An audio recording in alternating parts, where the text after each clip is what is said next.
There's a statement that I once read, I'm not sure who the author was, but it went along the lines of how when a black person is born, they are born with the odds already against them, and then they spend a majority of their life or all their life trying to ensure that they turn those odds.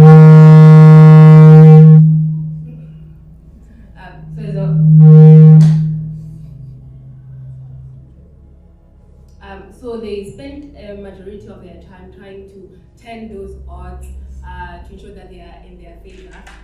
Some would think that that would be a reality maybe during apartheid, but it's still a reality even now. Black people all over the world, especially in Africa, are fighting daily to ensure that they have a chance to survive, and some of them do that until the day they die. So in terms of education, during apartheid, before democracy as it is, the issues in terms of like education, especially for black people, like abantu abamnyama, kwindawo ehlala abantu abamnyama, were very bad.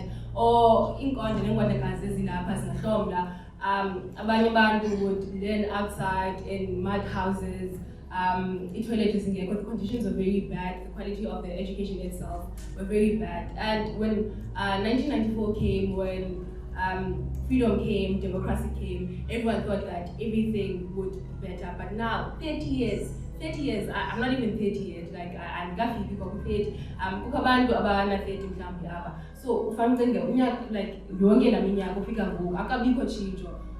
Abantwana that are learning under those conditions, those very bad conditions. Reflect on what things were happening during 1994 and what they're currently experiencing. There is no difference at all. And the funny thing about that and this is that during apartheid in before 1994, the apartheid government was the one that was in charge. And they had done this in a systematic way. It was their intention. They were clear about it, that they would ensure that black people would receive an inferior education and all of that. And then after democracy, the ruling party and the government came and promised us and said that the education would be better. It would be of a good quality. But we still see apartheid because for abantwana abafunda ePhandulwazi, abafunda ePleni High, abafunda eStrand, they still experience the very same condition. The infrastructure is bad, overcrowding. You get schools whereby in a class there's 50 children learning, and then there's a teacher or one of desire, and the ratio there is already is unbalanced because a period is an hour max and doesn't give the teacher an opportunity to ensure that they cater to each and every student in that classroom, because not every student will be able to grasp when the teacher is in a plenary and addressing each and every student. Some students need a certain time to actually ask questions, but because there is overcrowding, that is not able to be achieved, and then we get to points whereby some students are deemed as if they are not well equipped enough to actually learn, whereas it's the conditions that they are learning under, because education in itself was just delivering education on textbook doesn't really provide education, because the conditions that are around the student while learning, the environment that they are in, the classroom that they are in, the conditions that they learn in play an important role in ensuring that they actually do get the education. As much as I have some things against the former president and late President Nelson Mandela, but there is one statement that he once said that resonates with me to this day. He said education is the key to success, and it's very important for us as black people because we don't have a trust fund, we don't have money waiting for us.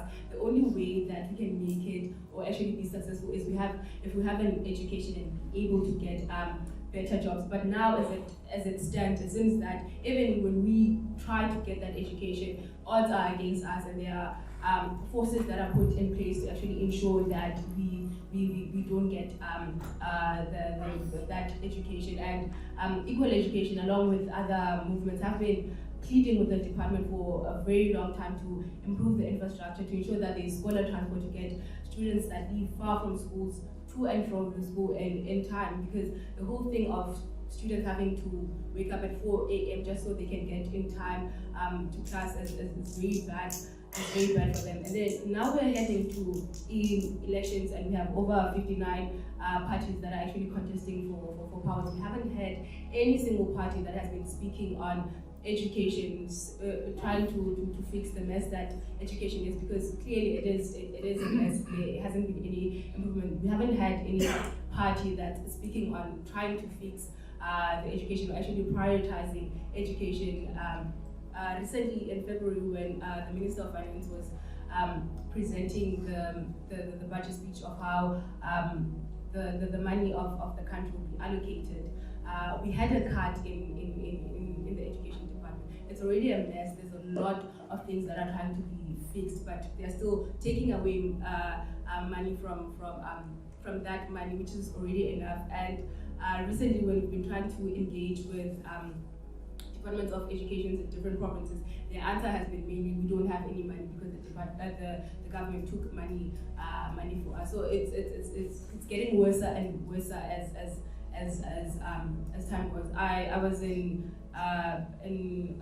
high school a few years ago, and we'd have issues with admissions, and then during that time we'd only end up with the issue of overcrowding, but we didn't have any learner left out of school. But currently we are in May, which is the second term of the schooling year, and there's over 100 of kids that have not been placed, that have not attended a single day in school, and that is very concerning, because that even if the child does get placed into school at some point this year, they've already missed up on half of the curriculum, and the government, the department is still saying that they don't have any plan because schools are small. They don't have any money to actually build any infrastructure. So now, as we are heading into the 2024 elections, as Kia was reflecting about how this the coming elections are very different, where we actually have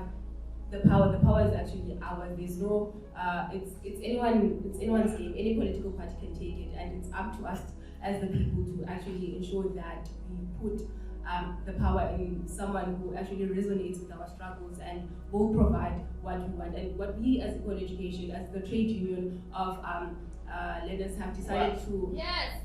We have decided to actually march to Parliament and ensure that they hear us, because clearly they have forgotten us. There hasn't been any talks on education. So we're planning, hopefully not planning, it's going to happen on the 10th of May. We're going to Parliament and hand over our demands and tell them this is what we expect from the current government, or whatever prospective government that is going to come into power when it comes to education. And this is very important, because after the elections, we can actually go back to them and tell them that we told you before the election that we want A, B, and C, and we can actually hold them accountable. And this is why it's very important for us as Abadlali to attend those rallies, to engage with these manifestos, because if we just go vote for a manifesto that we don't even know what it details, political parties can say, no, that's not, it has not been our lane of operation, we didn't release that. But then if you go there and ensure that EFF,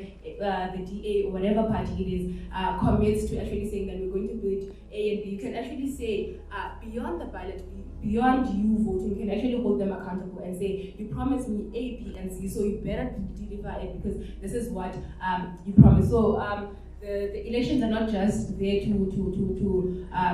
you to cross an X on a particular party, but it's for you to choose a representative, someone that's going to ensure that your struggles are heard and they deliver on that.